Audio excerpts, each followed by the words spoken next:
assessment sa employment rate at economic growth kasama si Employers Confederation of the Philippines and PhilExport President Sergio Ortiz Luis Jr. Magandang tanghali po at welcome sa Bagong Pilipinas ngayon, Sir Sergio. Ay, magandang tanghali sa inyo at sa ating mga taga-panood. Yes, sir. Bago po ang lahat, sir, sa pagtatapos ng taong ito, ano po ang assessment ninyo sa employment at economic growth ng bansa ngayong 2023? Well, sa employment, slowly but surely, tumataas ang employment natin, no? Dahil nga lang, yung quality ng employment di masyado dahil marami nito mga part-time din, saka underemployment, no? But nevertheless, hopefully, yung ating malaking sektor ng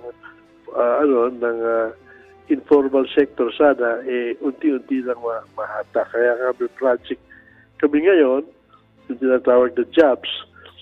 Ito yung PCCI, PhilExport, ECOP, tulong din namin, tinutulungan kami ng SM, at yung mga organisasyon, yung BPOs, iba, construction industries, yung manufacturing,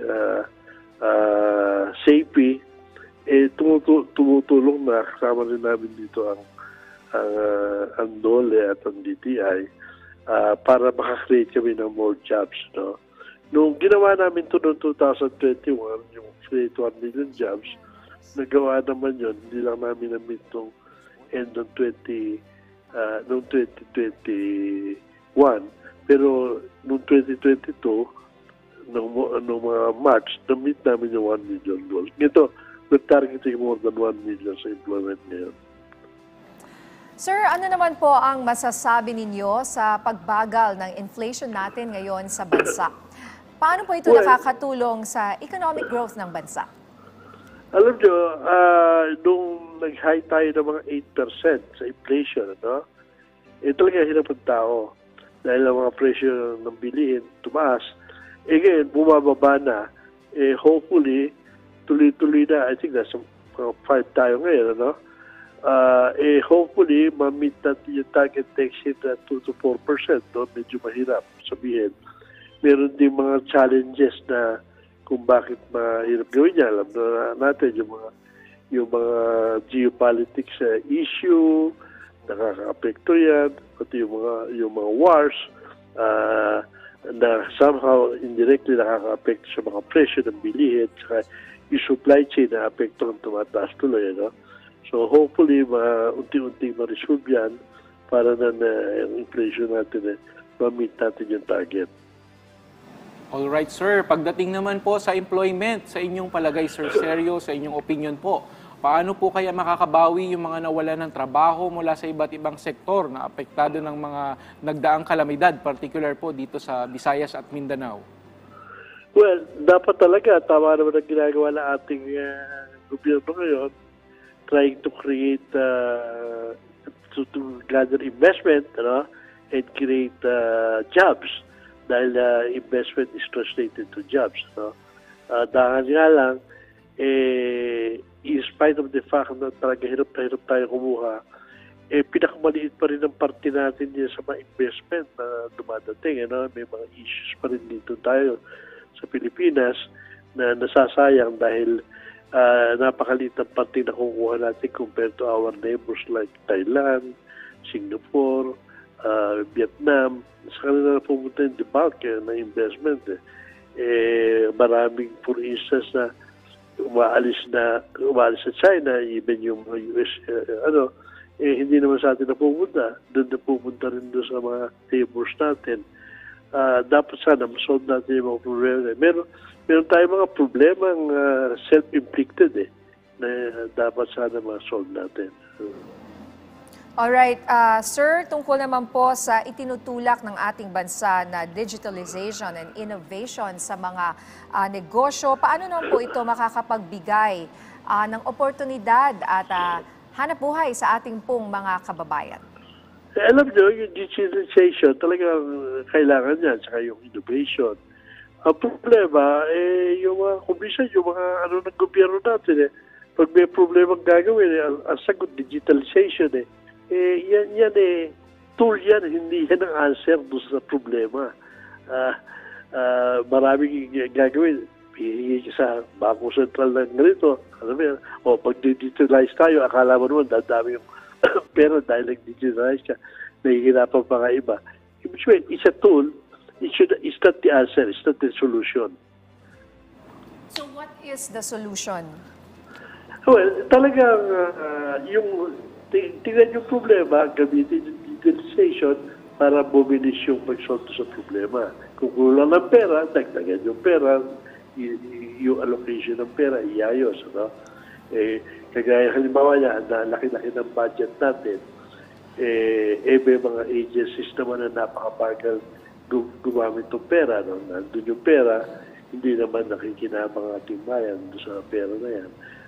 Sa DOTR, for instance, ang daming project na hindi tumatakbo dahil nandun naman yung pera. Sa agriculture, ganun din. Napakalaki ng budget. Hindi naman nagagawa yung mga project na gagawin. Sa education, ganun din. Kalaki-laki ng budget, pero hindi kulang pa rin yung application. So dapat siya talagang andyan yung budget. Yung lahat ng agency na yan, alert sila, nagagawin nila yan. Alright, Sir Sergio, nakikita po natin ang Pangulo na napakasipag sa pangukuha po ng mga investors sa kanyang mga state visits abroad.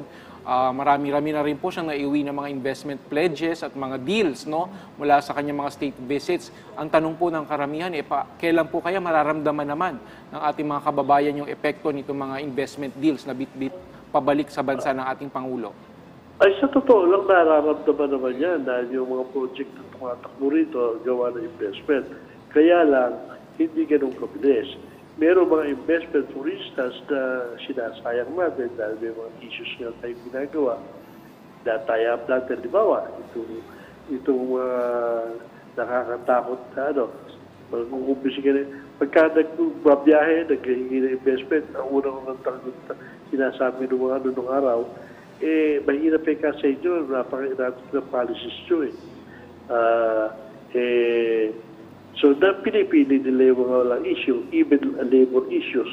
Ang dami nakapending ng mga bills dyan. Ang tatakot yung investors, hinihintay nila anong mangyayari.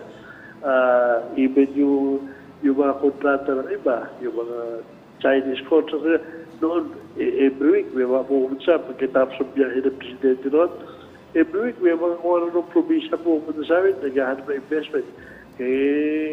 Nagkaroon tayo ng xenophobia. Dahil hindi ko malaman maintindihan yung ba't parang PDPR natin na magalitan lahat ng tao sa China. Meron mga boycott calls. Nawawala yung mga investment. Meron pa yung mga cancellation ng mga contracts na tumakbo na, dumaan na sa proseso.